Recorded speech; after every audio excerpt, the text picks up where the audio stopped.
ሰላም ጤና ይስጥልን ውድ የአሮማ ሚዲያ ቤተሰቦቻችን፣ የሰዓቱን ዜናዎች እንደሚከተለው እናቀርባለን። አብራችሁን ቆዩ። በወርዳት እስራኤል በጋዛ በፈጸመችው አየር ጥቃት 11 ሰዎች መገደላቸውን የፍልስጤም ሲቪል መከላከያና የጤና ባለሙያዎች ተናገሩ። የፍልስጤም ቀይ ጨረቃ በሰሜናዊ ጋዛ ድንኳን ላይ በተሰበሰቡ ሰዎች በደረሰ ጥቃት 6 ሰዎች ሲገደሉ በደቡባዊ የሰርጡ ክፍል በሌላ ጥቃት ደግሞ 5 ሰዎች መገደላቸውን ገልጿል። የእስራኤል መከላከያ ኃይል ከሐማስ ጋር የተደረሰውን የተኩስ አቁም የጣሱ የሽብር ኢላማዎችን ማጥቃቱንና በዋሻው ውስጥ ለውስጥ የእስራኤል ጦር ወደሚቆጣጠረው የሰርጡ አካባቢ የዘለቁ ታጣቂዎችን መግደላቸው አስታውቀዋል። የእስራኤል ጦርና ሐማስ የተኩስ አቁም ስምምነት ባለፈው ጥቅምት መጀመሪያ ላይ ከደረሱ ወዲህ በየቀኑ የሚደርሱ ጥሰቶች እርስ በርሳቸው ይወነጃጀላሉ። የጋዛ ሲቪል መከላከያ በአየር ጥቃቱ 11 ሰዎች መገደላቸውን ሲገልጽ፣ የአልሺፋ ሆስፒታል የጤና ባለሙያዎች ከጥቃቱ በተጨማሪ 12ኛ ሰው በተኩስ ልውውጥ መገደሉን ተናግረዋል። በሐማስ የሚመራ የጋዛ ጤና ሚኒስቴር የተኩስ አቁም ስምምነቱ ከተፈረመ ወዲህ ቢያንስ 600 ሰዎች ተገድለዋል ይላል። በየካቲት ወር እስራኤል በጋዛ ባደረሰቻቸው አየር ጥቃቶች ቢያንስ 32 ሰዎች መገደላቸውን የአካባቢ ባለስልጣናት ተናግረዋል። የትናንቱ የእስራኤል ጥቃት ሁለተኛው የተኩስ አቁም ስምምነት ምዕራፍ ለመተግበር ዝግጅት እየተደረገ ባለበት ወቅት የተፈጸመ ነው። ባለፈው ወር ፕሬዚዳንት ዶናልድ ትራምፕ የጋዛ ሰላም ቦርድ በሚል ስያሜ ይፋ ያደረጉት ተቋም በመንግስታቱ ድርጅት ፈቃድ የጋዛን ድንበር የሚጠብቅና የሐማስን ትጥቅ መፍታት የሚጨምር ዓለም አቀፍ ኃይል ያቋቁማል። በዋሽንግተን የመጀመሪያው ስብሰባ በዚህ ሳምንት ያደርጋል ተብሎ የሚጠበቀው ቦርዱ ጋዛን የሚያስተዳድረው መንግስት ምስረታና የድህረ ጦርነት ግንባታ ይከታተላል። ከዚህም ስብሰባ አስቀድመው ትራምፕ እሁድ ዕለት የቦርድ አባላትን ለፍልስጤም ግዛት መልሶ ግንባታ $5 ሚሊዮን ቃል መግባታቸውን አስታውቀዋል። ትሩዝ ሶሻልስ በተባለው ማህበራዊ ትስስር ገጽ ሐማስ ትጥቅ እንዲፈታ በተደጋጋሚ ጠይቀዋል። ሐማስ ከዚህ ቀደም ፍልስጤም አጋርነት ሆና ስትመሰረት ብቻ ትጥቅ እንደሚፈታ በመግለጽ መሳሪያ የመዘግዘጉን ጉዳይ ውድቅ አድርጓል። ባለፈው ሳምንት የሰላም ቦርዱ አባል የሆነችውን ኢንዶኔዥያ ሁለተኛውን የተኩስ አቁም ስምምነት ለማሳለጥ 8000 ወታደሮቿን በጋዛ እንደምታሰማራ ተናግሯል። ጦርነቱ እንደ አውሮፓውያን አቆጣጠር ጥቅምት 7 ቀን 2023 ሐማስ በደቡብ እስራኤል በፈጸመው ጥቃት የተቀሰቀሰ ሲሆን በዚህ ጥቃት 1200 ሰዎች ሲገደሉ 251 ሰዎች ደግሞ ታግተው ተወስደዋል። እስራኤል ለጥቃቱ ወታደራዊ ዘመቻ በመክፈት ምላሽ የሰጠች ሲሆን በዚህ እንደ ጋዛ የጤና ሚኒስቴር መረጃ 71000 በላይ ሰዎች ተገድለዋል።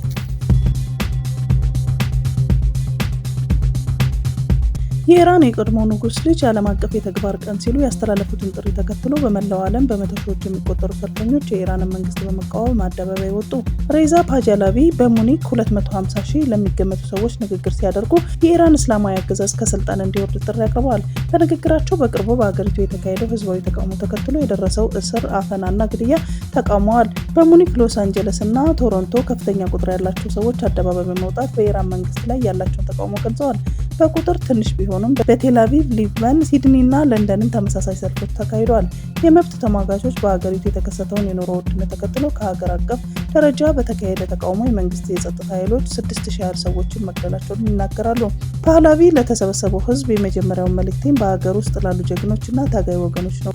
ብቻቸውን እንዳልሆናችሁ ወቁ። እናም ዛሬ በዚህ ትግል ዓለም ከጎናችሁ ነው። የኢራን አመራር በመተቸት ከዚህ ሙሰኛ ጨቋኝ ህጻናትን ከሚገድል አገዛዝ በተለየ እናንተን ታላቅ ባህልና ስልጣኔን ተወክላላችሁና በነገዋ ነጻ ኢራን ውስጥ እኛ ምንኛ ታላቅ አገር መሆናችን ለዓለም ታረጋግጣላችሁም ብለዋል።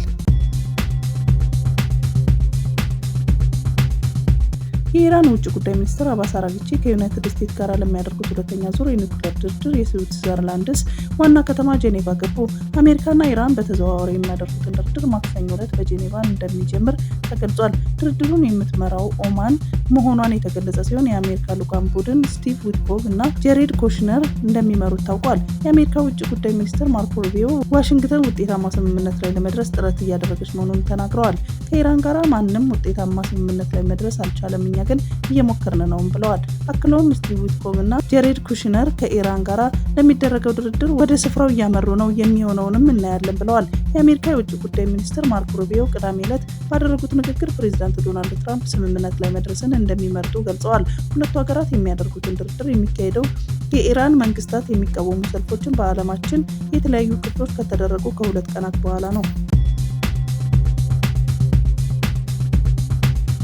ቱርክ የሁለት ጥልቅ ነዳጅ ቆፋሪ የሆነውን መርከቧን ለመጀመሪያ ተልዕኮ ወደ ሶማሊያ መላኳን አስታወቀች።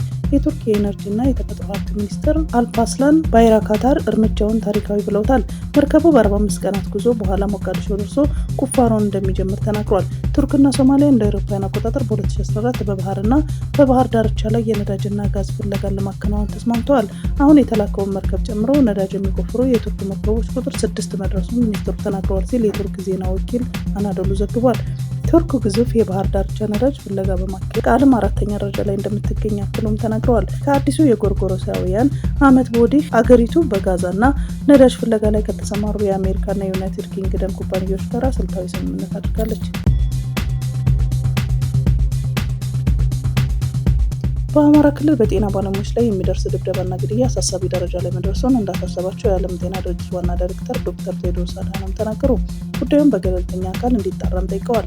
ዶክተር ቴድሮስ አድሃኖም በማህበራዊ ትስስር ገጻቸው ባሰራጩት መረጃ በአማራ ክልል ግጭት ከተቀሰቀሰ ወዲህ የጤና ባለሙያዎችን ያነጣጠረ የመታሰር፣ የመደብደብ፣ ግድያና ጥቃት እየደረሰባቸው መሆኑን ጠቅሰዋል። ለአብነትም የካቲት 4 ቀን የሕክምና ባለሙያ ዶክተር ጸጋሁን ስሜ በባህር ዳር ተገድሎ መገኘቱን ጠቅሰዋል። በግጭቱም ሆስፒታሎች ጉዳት ደርሶባቸዋል፣ የእርዳታ ሰራተኞችም ህይወታቸውን አጥተዋል ሲሉ ዶክተር ቴድሮስ ባወጡት መረጃ ይፋ አድርገዋል። የጤና ተቋማትና የጤና ባለሙያዎች የጥቃት ኢላማ መሆን የለባቸውም ያሉት ዶክተር ቴድሮስ በገለልተኛ አካል ለጥፋቱ ተጠያቂዎች የሆኑትን እንዲጣራም ጠይቀዋል። በአዲስ አበባ ሰላም ለህዝባችን፣ ለውጥ ለወደፊት ተስፋችን በሚል መሪ ቃል በተካሄደው የትግራይ ለውጥ ፈላጊዎች ንቅናቄ የምክክር መድረክ ላይ የትግራይ ህዝብ ጥያቄ ከሻዕቢያ መንግስት ጋር በማበር ሊመለስ እንደሚችልም ተገልጿል።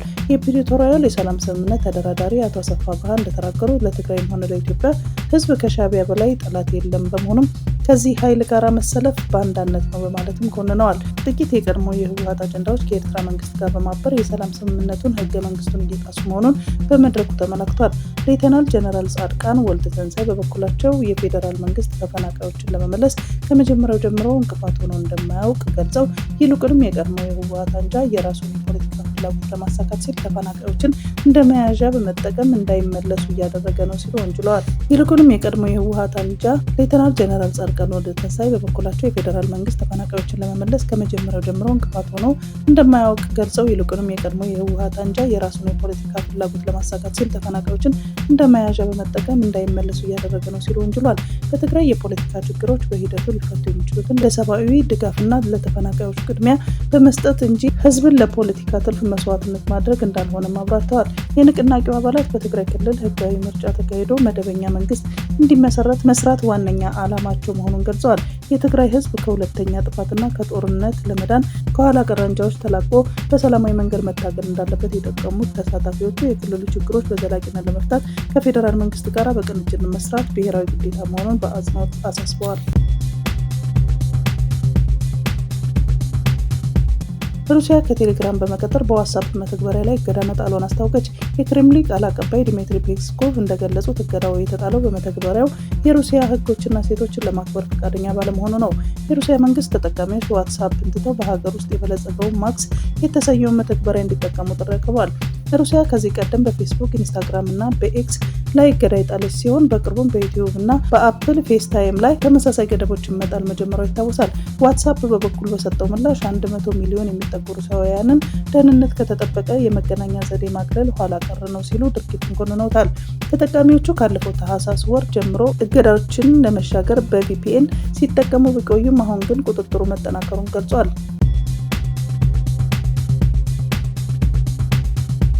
የቀድሞ የፌዴሬሽን ምክር ቤት አፈ ጉባኤ ወይዘሮ ኬሪያ ኢብራሂም ባደረጉት ቃለ ምልልስ ለህዝብ ሲባል የጦርነት በሮች ሁሉ መዘጋት አለባቸው፣ ለዚህም ደግሞ በአገር ውስጥም ሆነ በውጭ የሚገኙ የክልሉ ተወላጆች ጥረት ማድረግ ይገባቸዋል ብለዋል። ኬሪያ ወጋህታ ከተሰኘው ጋር ባደረጉት በዚህ ቃለ ምልልስ የትግራይ ተወላጆች አሰላለፋችንን ማስተካከል አለብን ብለዋል። ከፌዴራል መንግስት ጎን በመቆም ህዝባችንን ከችግር ማላቀቅ ይኖርብናል ያሉ ሲሆን በትግራይ ክልል ውስጥ አስቸኳይ ጊዜ አዋጅ መታወጅ እንዳለበትም አስረድተዋል። ንግግራቸውን ሲቀጥሉ የፌዴራል መንግስት ሊመልሳቸው የሚችላቸውን ጥያቄዎች መመለስ መቻል አለበት ብዬ አስባለሁ። ይህንን እንዲመልስ መቃወም ሳይሆን ከጎኑ መቆም አለብን በማለትም ገልጸዋል። የትግራይ ህዝብ ከሀገሩ ጋራ የመዋጋት ታሪክ እንደሌለው የጠቀሱት ወይዘሮ ኬሪያ የህወሓት ቡድን ግን ጦርነት ለማስነሳት እየሞከረ እንደሚገኝ አስረድተዋል። ጨምሮ የትግራይ ህዝብ ከሀገሩ ጋራ የሚጋጭበትም ምንም አይነት ሁኔታ የለም፣ እንዲህ አይነት ታሪክ የለውም። ህዝቡ ሀገሩን የሚወድ በመሆኑ ከፌዴራል መንግስት ጋር መቆም ይኖርበታል በማለትም ገልጸዋል።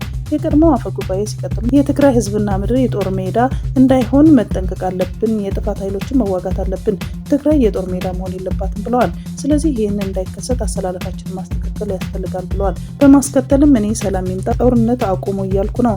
ሰላም በትግራይ እንዲሰፍን ችግሩ በህጋዊ መንገድ መፍታት ካልተቻለ አስቸኳይ ጊዜ አዋጅ መታወጅ አለበት። ምክንያቱም ትግራይ ውስጥ ስርዓት አልበኝነት አለ። ህዝቡ ለጦርነት ገንዘቡን እንዲለግስና በጦርነት ውስጥ እንዲሳተፍ ለማስገደድ እየተሞከረ ነው በማለት አስረድተዋል።